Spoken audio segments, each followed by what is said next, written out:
The G. I'm glad I didn't put spot at the end of this title because that could have been a whole different film.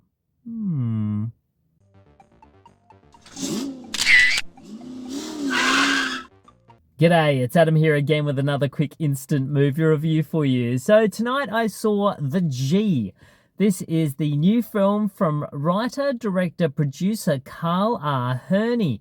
Now, Carl has done another film that was a short that was kind of turned into a feature, but this is sort of one of his big first-ish films, I suppose. So we follow Anne Hunter. She's a woman in her 70s who lives in an unnamed American suburb. She's been there for about 10 years with her husband, and they're there to be close to his family. One day out of the blue, they are snatched from their home by a corrupt legal guardian.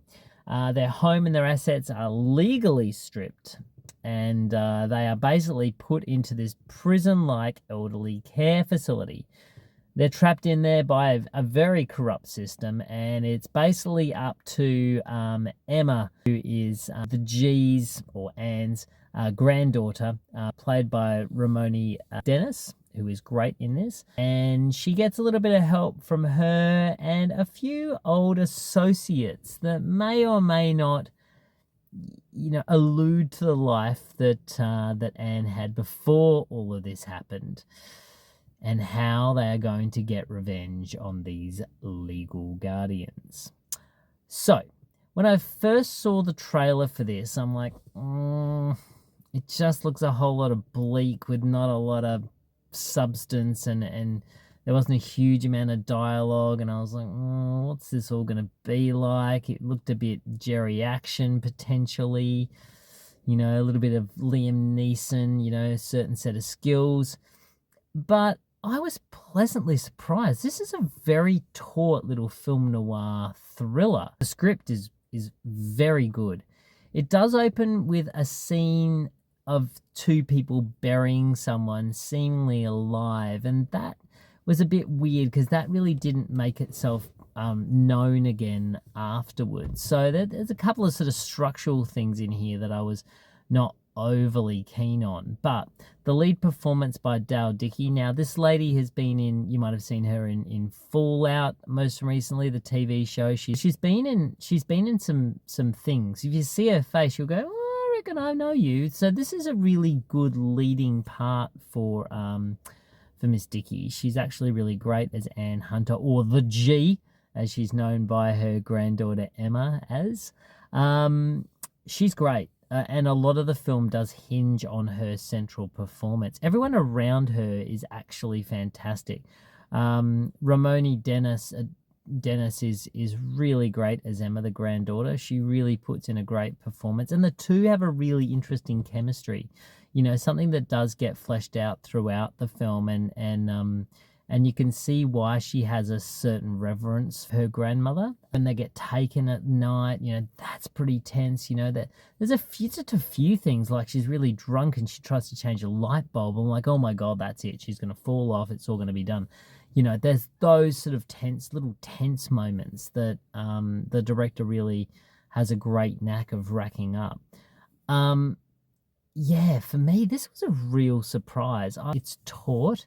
It's tense. It made me think a lot about sort of two films crashing in together. Yes, there is a little bit of Jerry action going on.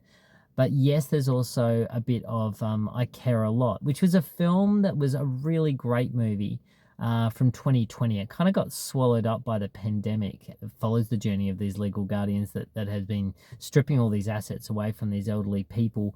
And she takes the wrong asset away from the wrong person, if you know what I mean. Dun, dun, dun. It's a really great film if you can see it. Peter Dinklage is in it as well, I think, and there's some really great performances. Rosalind Pike is fantastic in it. Really nasty stuff. And this film really made me scared. It's tense and scary for a lot of reasons. Number one, this really shows what I think people are afraid of to get old. The fact that there are people that are conniving enough and opportunists enough to be able to strip the assets away from people who have been working their whole life and becoming their guardian and using that money to fund different activities, mostly criminal. And it seems like in America, certainly the way it's predicted presented in this film, and also in I Care a Lot, is that it almost is a legal procedure. You pay off the right people, you convince them that it's all fair and good, and you can get away with anything. And that is the scary thing about this. So this sort of takes that premise and then builds on it a little bit more, and in a really satisfying way. I think Dale Dickey's performance is absolutely spot on and fantastic in this film. You feel her pain, you feel her suffering, you can see that there's something there that's broken in this person, and that when she finds a life that she tries to clearly bury and not have anymore, you do see that evolution of character. And look, this, yeah, I don't know, this was just a really good film and very surprising. I love it when a film surprises me. This film doesn't give you everything in the trailer, and I think yeah, I just thought it was a really great movie. So for me, The G, which, it's a title. For me, The G, I would probably give 7.5 out of 10.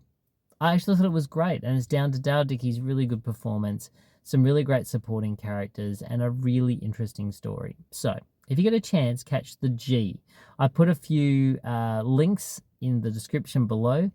Definitely check this one out if you get a chance. Anyway, that's it from me for tonight. I hope you have the most amazing night, and tell me, what is your favorite Jerry action film? Have you got something that you went, oh no, I like this, or an unexpected, actioner? Nobody was really big, of course. That's getting a sequel really soon. Of course, the Taken films were really good. Maybe there's something else there that you go, oh, I really like that. Maybe it's The Naked Gun. I love that. Anyway, comment below, let me know, and follow me, and I will catch you all next time here in my car.